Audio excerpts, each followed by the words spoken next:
Welcome back, everyone. In this video, we're going to be covering the ladder's mate. Now, in the ladder mate or ladder's mate, we're actually using the two rooks, or it can also be a queen and a rook, to do a checkmate in the endgame.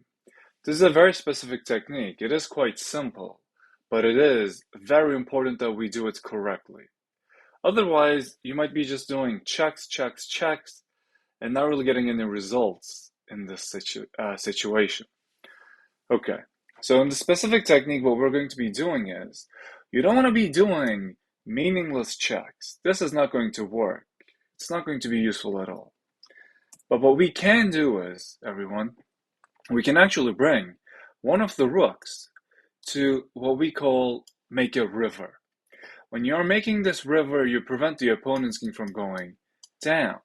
And you might be wondering, why is it important to prevent the king from going down? Because in the ladder's mate, everybody, we want to do the checkmate at one side of the board. So it can be towards the top, towards the bottom, towards the left, or towards the right. And in this position, let's try to push the king all the way up. If we want the king to go all the way up, then we want to prevent the opponent's king from going all the way down in the opposite direction. So we bring our rook, and this prevents the king from going down. Okay, and let's say the opponent's king stalls on the same rank like that. If they just go up, you can just bring your rook one square up, because this prevents the king in this what we call invisible box. It prevents the king from escaping from this invisible box. So if the king goes up without a check, you can actually just limit their space. Okay, well, let's say the king actually goes towards the sides. If the king is just moving back to back, now it is time to bring the other rook. One rook prevents, everybody, the king from escaping, and the other rook is now going to be doing the check. And because our other rook prevents the king from going down, the king cannot stay here, cannot go down. We are pushing the king up. And this is where we want the opponent's king to go anyway. So this is great. We're slowly moving the king up. Now, everybody, our new rook that we brought to a5 is preventing the king from going down.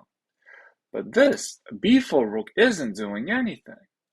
So we can try to move this rook up and do this check.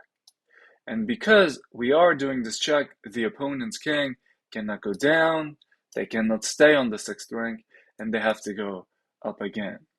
And then this rook prevents the king from going down, so it is time to move the a5 rook to do a check. We're almost there. Now the king is on the 8th rank, and everybody, we can try to bring our rook to do this checkmate. So in the ladder's mate, you don't need to use your king. You can just do this checkmate with both of your rooks on one side of the board. And this is going to be quite simple. Now, you could have done the checkmate over the right side as well. If you wanted to do that, you would actually have to, let's say, move the rook to over here. So this prevents the king from going to the left, and you want to push the king to the right, so this makes sense. And if the king goes over here, you can do a check like this. Because of these rivers, the king has to go over here, and then you do a check like that too. And then king will go to here, and now we want to bring our rook to f1. But in order to move this rook to f1, we gotta first remove the king out of the way.